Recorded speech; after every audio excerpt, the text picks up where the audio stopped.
Saudi. So galing kami sa Bikutan, diretso kami dito sa Baclaran. So kain muna kami sa Panginosan. Ayan. Yan yung asawa ko. Gutom na talaga siya kasi wala kaming tanghalian. Kaya dumaan muna kami dito. So tara na, kakain tayo. Ayan.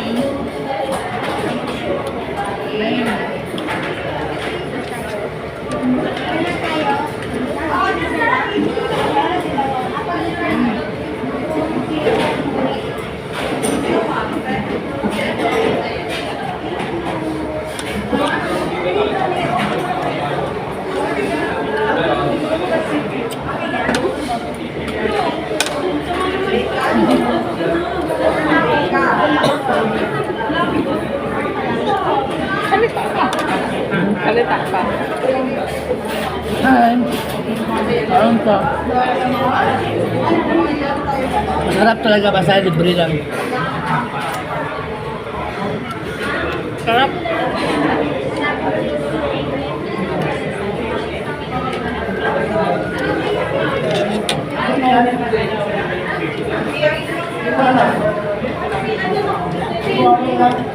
Alam mo nyo ba dito sa Mag-inasal? Masarap dito kasi only rice ang kanin. Bukod doon sa only rice, napakalaki ng chicken nila. Ayan o. Sarap. At may sausawan pa o.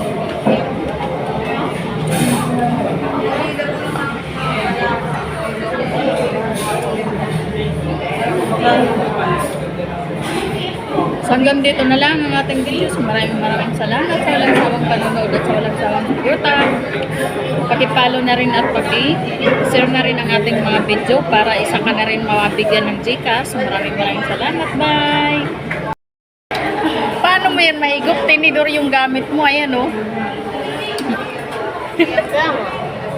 Paano yan? Nakakatawa ka pa. So, ayan, kumuha tuloy siya ng kutsara kasi pinagtawanan ko. Tingin ka nga pa.